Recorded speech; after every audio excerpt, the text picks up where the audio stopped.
Qu'est-ce que nous avons appris aujourd'hui?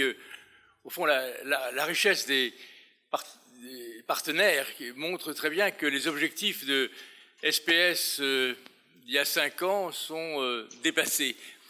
Au départ, c'était comment venir dans la prévention du suicide. Et je m'aperçois que le suicide, on en a parlé aujourd'hui, mais quasiment de façon marginale.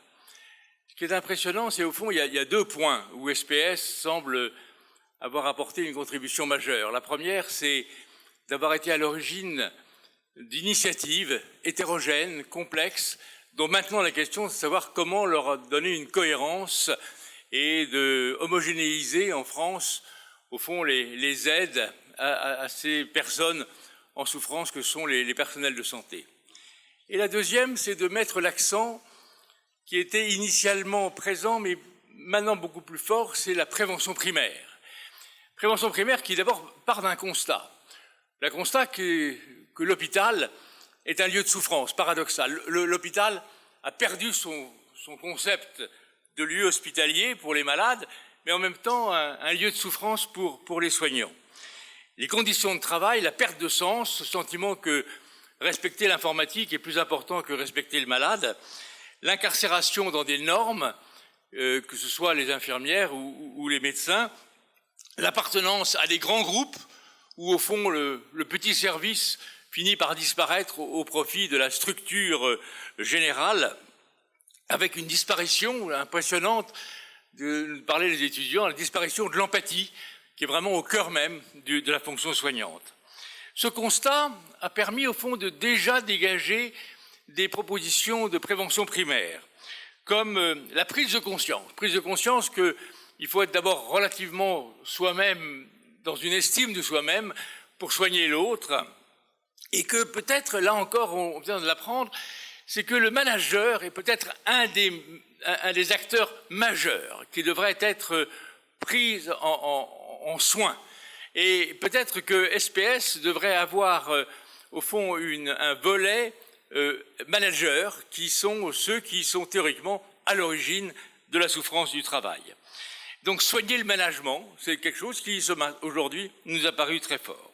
La valorisation de ce qui est bien fait, le décloisonnement des bonnes pratiques, qu'on puisse remercier ceux qui ont fait des innovations. On a appris que, par exemple, un prix de l'innovation pour la bonne santé au travail nous paraissait quelque chose d'excellent, avec la formation des étudiants dès le début. C'est-à-dire, au fond, que les étudiants ne le découvrent pas quand ils sont en pratique, mais que déjà, on s'aperçoit qu'un travail de prévention pendant leurs études permettrait, par cette information, de les préparer à leur exercice pour pas qu'ils aient une vision angélique de ce métier, mais qu'ils aient une vision, au fond, vaccinale, initiale, de ce qui pourra éventuellement les perturber durant leur vie professionnelle.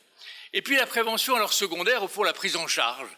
Qu'est-ce que nous avons appris? D'abord qu'il faut faire le diagnostic le plus précocement possible, et que c'est pas facile, parce qu'il y a une réticence, et que les troubles du sommeil, par exemple, sont un marqueur relativement précoce du trouble, et on en a parlé relativement peu aujourd'hui, mais je suis frappé de voir qu'elles étaient à l'initiative d'SPS, les addictions. L'alcool, le tabac, les drogues, les anesthésistes, les pharmaciens sont extrêmement vulnérables dans ces situations, et je pense qu'il y a un travail en profondeur parce que prendre une personne en charge lors d'une addiction, ça demande un travail professionnel en profondeur, pas simplement un travail de psychologue.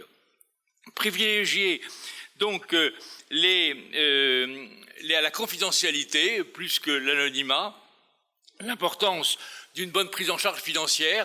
Il faudra que toutes les ARS de France se mettent sur le même diapason.